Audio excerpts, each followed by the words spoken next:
and the green leaves shimmer in the summer breeze. Songbirds singing to the honeybees, living in the heart of God. We are living, we are living, we are living in the heart of God. We are living, we are living, we are living in the heart of God.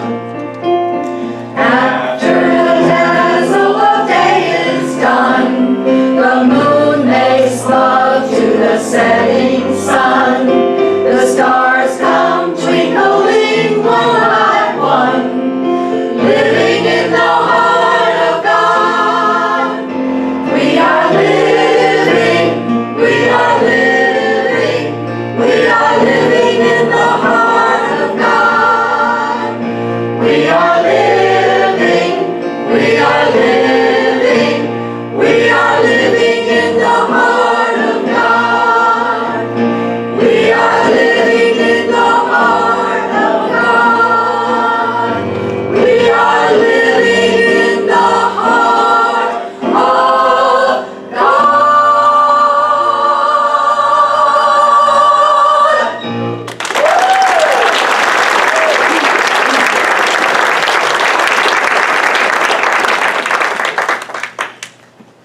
I got gooses.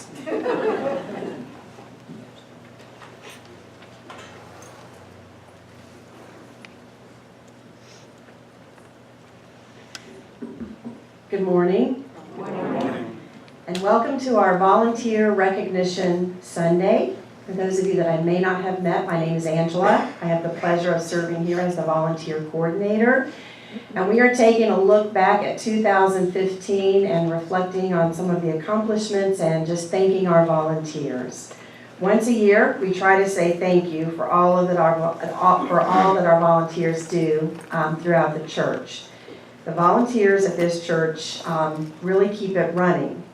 If you think about just on Sunday morning, in 2015, Sunday morning started on Saturday when our Brother Lawrence cleaning team would come in and get the church ready for Sunday service. And also we have a decorating team that keeps the proper colors of the month and the decorations in our community room appropriate to the season. Then on Sunday morning, we have people that come in early to put out the signs. We have people that volunteer in the musical and technical part of our program. They're in here early preparing. We also have greeters and ushers. Everyone that enters the church doors are greeted warmly, and they take really good care of our newcomers and making them feel welcomed. So while that's all going on in here, we have our community room. And we have people setting up and opening the bookstore. We have our volunteers in the kitchen making coffee and setting up the food. And that all happens before 10 a.m. Then during the service, volunteering continues. We always have someone doing the lights for us. We have a platform assistant. And after service, it continues. We have our chaplains here, always ready to be of service with people that would like to pray. We have folks that just spontaneously will bring tables into the sanctuary for our fellowship, because we have the very happy problem of not having enough space in our community room for all those that attend service here. We also, I don't want to miss anything now, we have additional help in the kitchen cleaning. There's people in there washing dishes every Sunday. So I counted that up, and that's approximately 20 people that are involved just in making our Sunday service go. And that doesn't include our choir, which we are fortunate to have once a month or so. And it's not the same 20 people. We have different people every Sunday in some of those spots. So you can see the number of volunteers that it takes to make unity at the villages. We also have people that help after the service organizing our tithes and our offerings. So I wanted to mention those too. But we have other teams that are not directly related to the Sunday service. We have outreach. They do an excellent job. We have our Earth Care team. They both do a great job within the community, our community, but they actually have the added bonus for us of getting our name out into the community. We have a pastoral care team that is well run. by a volunteer, and we also have the pastoral care team and the men's group. And they both serve to unite the membership, the members at Unity. And we also have volunteers that hold meditation services and healing services. And then individually, in the year 2015, I just want to mention a couple of people especially. We had Hector and Donna, who gave several volunteer or benefit concerts. In connection with that, we had several people that did fundraising events. We had our Mystery Dinner Theater. We had Rick Hall and Dee Abel, who opened their homes during the holiday season. John Campanelli, who organized the cruise. The building committee did a lot of work. We had a spring cleaning team, and it kind of goes on and on. If I missed anybody, please speak up. Don't be shy.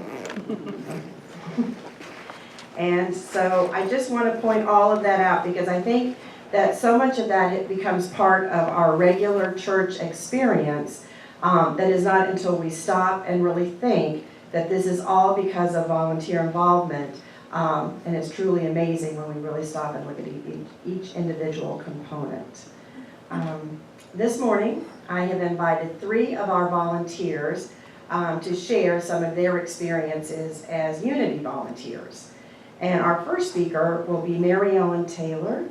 And I asked Mary Ellen because I wanted the perspective of somebody who jumped right in as soon as they started attending church here. And I remember when Mary Ellen and her husband, Ed, first started coming, we were actually in a class together. And I swear they were barely out of their car when they were asked to volunteer. And they said yes, and they have been loyal, good volunteers ever since. And I want to just tell you a little bit more about Mary Ellen before she comes up here. She and Ed have been married for 50 years. Ed is now one of our newest board members. They have 2 adult children, and they have 4 grandchildren, all geniuses, according to Mary Ellen. She has a master's degree plus 60 credit hours. She was involved in education during her career, teaching K through 12, but also high school students in English and art. She was Teacher of the Year for Sussex Technical High School in 1990. And one of her accomplishments that I want to know more about, she published a book with her 4 grandchildren entitled Animal Tracks. And she and her husband moved to the Villages 8 years ago. They've been very involved with Unity since they've been here. And other than that, she says she's very involved in her volunteer activities and persistently trying to play golf. So Mary Ellen, would you come up, please?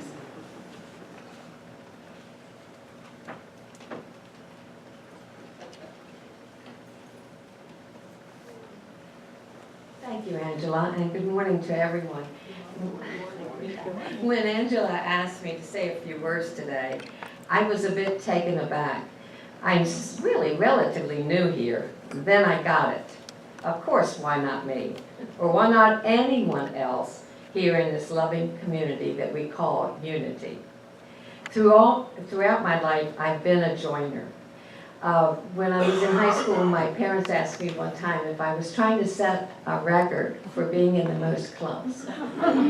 Well, I hope that I was a contributor as well as a joiner. When I walked into this loving bond of people, as a result of Todd and Kevin Smith's introduction to me to Unity, I felt an overwhelming warmth, a spiritual guidance to my soul that I had never felt before. Of course it motivated me to give something, whatever talent that I might have to offer. I just had to figure out what small thing I could do to help. Much like the giant redwoods that all of us may have read about recently in the Daily Word. Do I see a few nods? Did you read the piece about the giant redwoods? Okay, here's your lesson then. Those enormous trees would topple over if it weren't for the fact that God created them in such a way that their root structures intertwine in such a magnificent way that they give strength to each other. I thought that piece was beautiful, and if you have time to go back and reread it, I think you'll find it very inspiring. Well, much like the giant redwoods, our roots grow and nurture this thing that we call family and church to give it strength. I have learned to believe that like the giant redwood, our church cannot stand alone without the contributions to any activity that I and you can contribute to. We all know Winston Churchill, and he's quoted so often.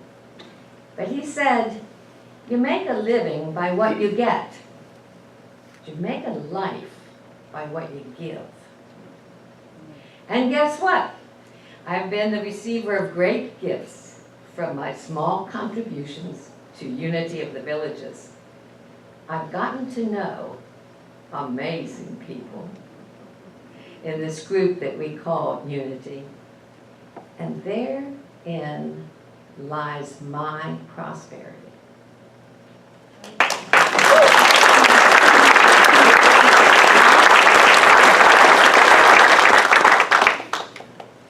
Thank you very much, Mary.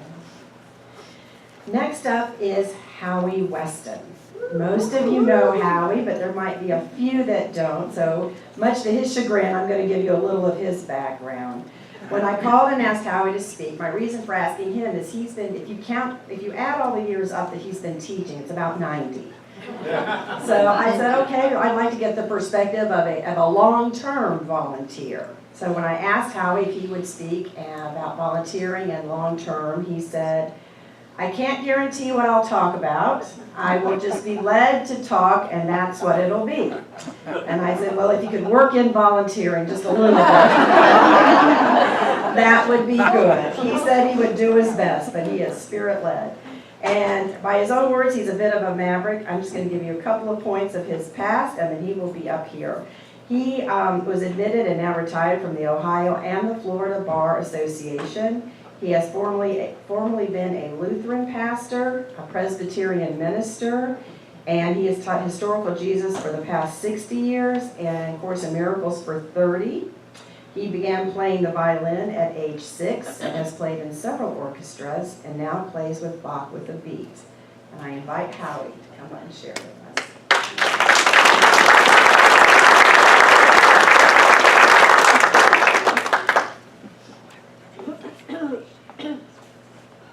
Is this removable?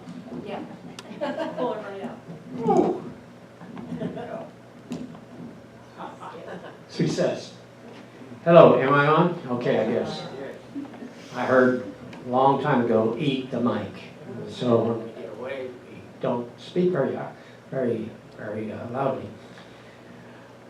Thank you very much, Angela, Angel of Love. Appreciate this opportunity for briefly speaking. Sometimes there's a concern among the audience that I may get a little bit carried away. I like to think of the word volunteer. Formerly, there are many of us who are volunteers for, as we heard earlier, Angela described 20 even before we even sit down. And then I think, welcome volunteers. I say, every one of you is a tremendous volunteer. And what are you volunteering? You're volunteering a message. What is that message? Good news. Literally, the gospel. Good news. And how do you do it? You just love. You can see it on your faces. I can. And this is why I handed out, which many of you all know about, a kind card. Well, a kind card can sit in your purse or in your back pocket or just sort of toss it aside. But what is intended by this kind card, I would invite you to sometime this week. A stranger will come to you and they may or may not have a smile on their face. But you want to know something? It's guaranteed. You are a messenger of love without saying a word. You go ahead, you give them a card, and it works. Kindness works. I'll give a classic example and then wrap it up, believe it or not. Because we have a very important third message by Pat Bennett. The way this works in a practical sense is, and I've been doing this for years, you go into Publix. You want to get through. You're in a hurry. Your agenda is, I'm in and out. So you go to the 10 items only line. You ever know about that? It also says it's a guarantee that it's going to be brief. No checks, please. So you're standing in line, there are about 6 people. Right away, your thought processes are anything but volunteering love. I'm counting 1, 2, 3. And why is that woman cashing her check? Can't she read? Finally, I get my senses back. Because it's my turn with my few items, obviously.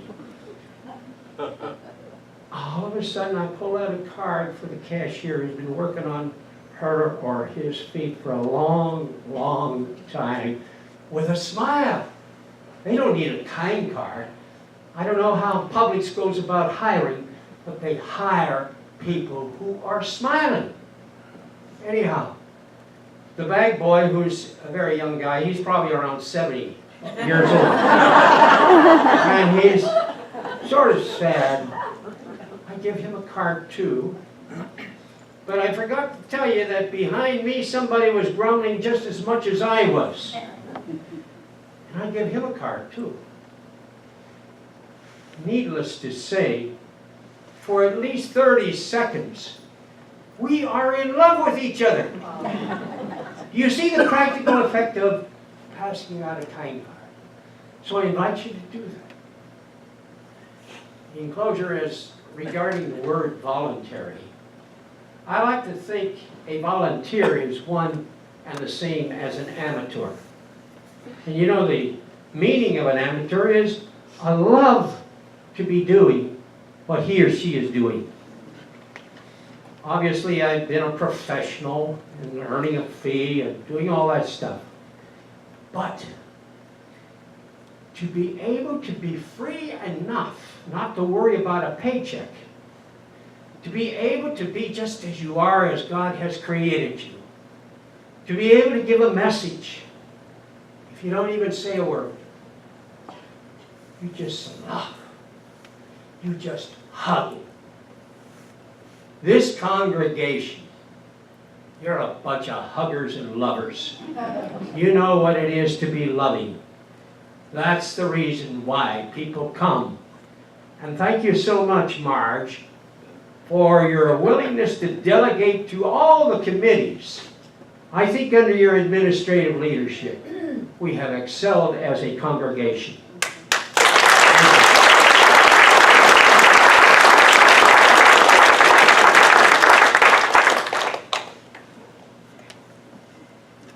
Thank you, Howie.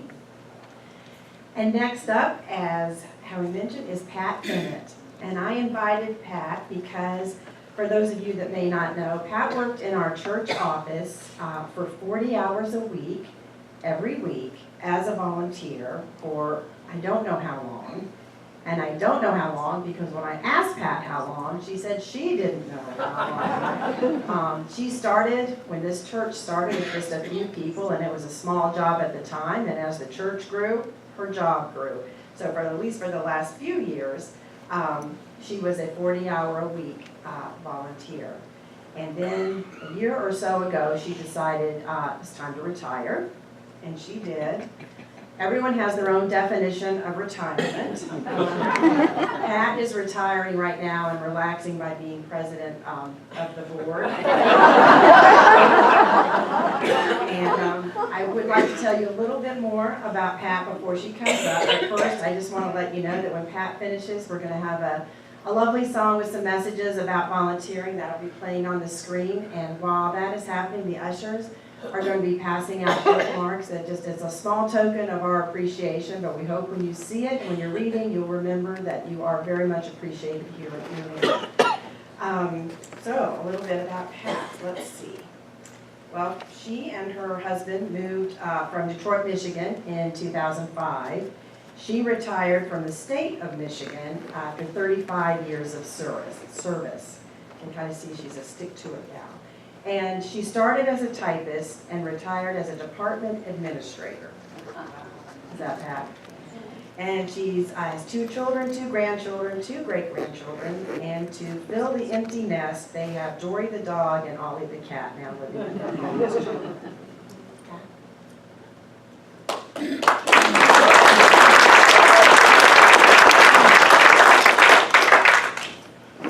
Good morning, everyone. I've been in Unity since the early 80s, and I feel very blessed to have found Unity. My husband actually took me to Unity on our 3rd date. And I must say, I thought it was a little odd at first, but I started studying New Thought principles, and I've been doing it ever since. But my husband found a new religion, and that is called golf. So we moved to the Villages 10 years ago, and I thought I was moving here to retire and to live a life of leisure. But the Holy Spirit had a different plan for me. Shortly after we moved here, my husband met Howie on the golf course and found out that he was a facilitator of A Course in Miracles. So I joined Howie's group, and through Howie, I was introduced to Unity of Ocala, and there I met many wonderful people. In fact, I see some of you out there today. And Norm Bogert at that time was a newly licensed Unity teacher, and he had a vision of teaching classes in the villages. So Unity World Headquarters gave permission to establish a learning center here, and Norm began teaching classes at the Sumter County Annex on 466 under the auspices of Unity of Ocala. And the classes were very well attended, and so then Dan Bard decided to organize a meeting to see how many people would actually be interested in having Sunday services in this area. So about 50 people showed up, and they were very interested. So we formed an advisory group, and we started having services at the Oxford Community Center whenever we could, whenever it was available. So then we decided that we liked it so much that we wanted to be a church. So Unity World Headquarters gave us permission to be our own church in July of 2008, and they called us an expansion ministry, and they sent us a booklet. They had some things that we were supposed to do, and so off we went, pretending like we knew what we were doing. So when we first began, we spent a lot of time searching for a home where we could hold services, and we moved a couple times, and finally we found this location in 2009 and moved here. So in 2013, Reverend March became our first permanent Unity minister, and in 2014 we were granted full church status by Unity World Headquarters. And when I look back at it, it's just amazing.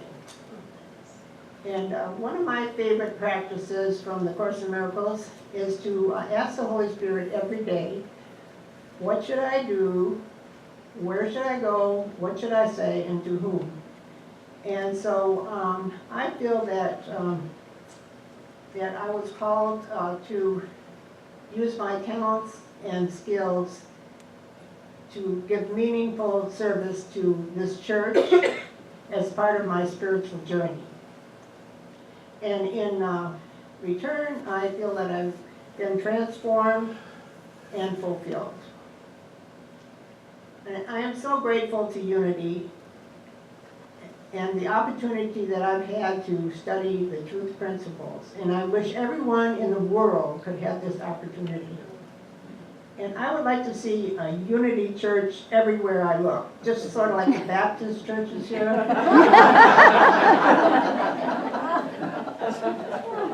So I feel it's important to do what I can so that people in this area have the opportunity to learn about unity if they so choose. And I feel grateful and blessed to have been a part of this incredible journey. And you're all a part of this journey too. We have a lot of opportunities for you to use your unique talents in sacred service. And many of you do. In fact, as I look out over the group here, I see that most people here do volunteer their time and talents to this church. But in case you don't know about these opportunities, we have this booklet that's available. And it, if you look through it, you can probably find something that resonates with your unique talents. And I know that whatever I give is given back to me tenfold. And I love this quote from Charles Fillmore, the co-founder of Unity. And this is actually in a couple of his books. We shall serve for the joy of serving, and prosperity will flow to us and through us in rippling streams of plenty. That guy could really write, couldn't he? So give it a chance. Give it joy and see how your life is changed. Thank you.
hope the messages on that tape just shared with you all how well appreciated you are. I hope you all have your bookmarks, and when you see those, you will remember that you're appreciated. And I don't know what else to do but say thank you. So thank you, thank you, thank you. The unity of the villages would not be what it is today without all of our volunteer support. And now I would like to invite Reverend Marge up. Each year, an individual is recognized for special service as a volunteer, and she is going to do that. Thank you, Angela. Yeah, so it's very hard, and every year we choose someone to be recognized as Volunteer of the Year. And in this community, once you're recognized as Volunteer of the Year, you don't get to be it again. And so this year we chose someone who is just always there, does a lot of work behind the scenes, was on the Brother Lawrence cleaning team, and every time I needed something and I was like, oh gosh, who am I going to ask to do that? Because you know, so many of you do so much that I don't like asking too much the same people, although I do that, you know that. So this is one of our chaplains. It's Steve Camp, so I'm going to ask Steve Camp.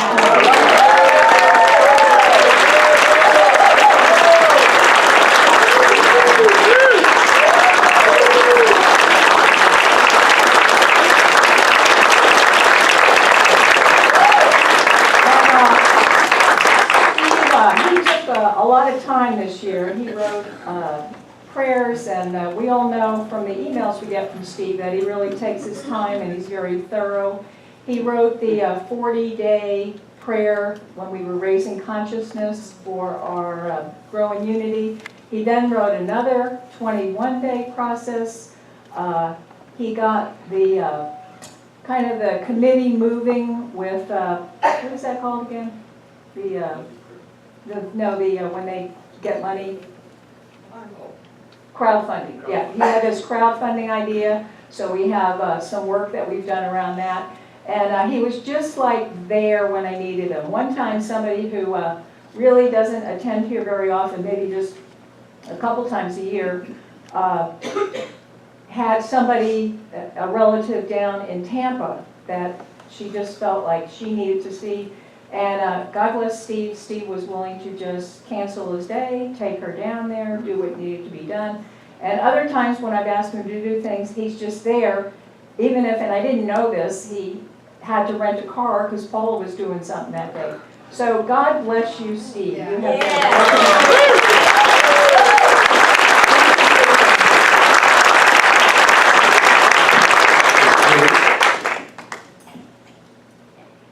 It's been my pleasure actually to do it. My mic's not on, but you can hear me, right? Yeah. Thank you very much. It's my pleasure.